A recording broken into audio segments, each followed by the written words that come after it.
Oh hey, welcome to another edition, hand-laid tracks and 3D printed trains with Socrates.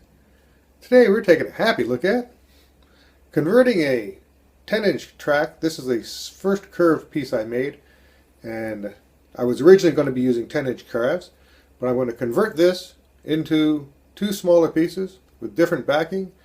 I'm going to pull the backing off and how to reuse a piece of already set up track. When I started doing the whole layout, I was going to make a slightly bigger one. In my visions of grandeur, I had 10-inch radiuses, and this was originally a 10-inch radius. This is the first curved jig I made, and I never actually had any use of them. I made 3 of these pieces. So today we're going to take one of them apart and end up with 2 smaller pieces, and I've switched to using the wires on the back so they won't be as easily seen, and I think that'll look a little nicer on the track.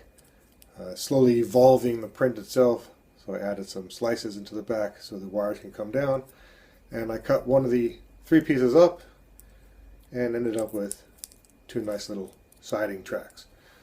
So this is a quick video of me going through the process. Basically, the bed, heat this up on the tie bed, heat it up on the printing bed where you're printing something else, and once it's nice and warm, it pulls off fairly easily. And then you got to do a bit of a tedious cleanup.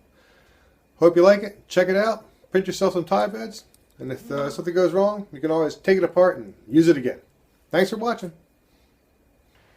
So what I do to get the old piece off is I'll put it on the printer bed while I'm printing something else. The bread is at 60 degrees centigrade.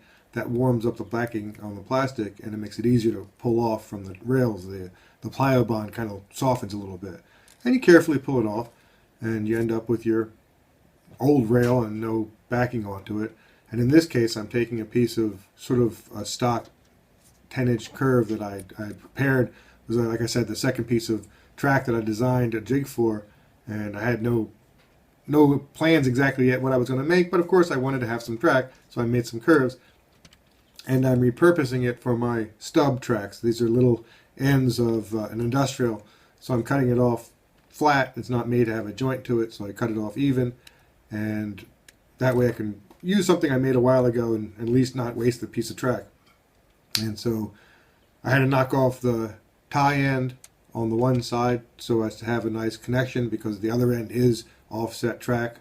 The way I'm doing everything is with one offset tie. It'd be stronger with 3 ties in total instead of just 2, but you know, if you're not moving it for my purposes, this is more than strong enough. Then a fairly tedious task of scraping off the old Pliobond.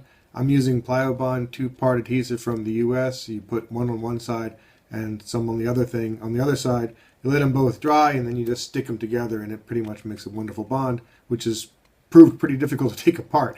And I'm updated the tie beds where now I'm putting the feeder wires from underneath, make it a little bit cleaner. It was a little bit more design play around, but it works pretty well.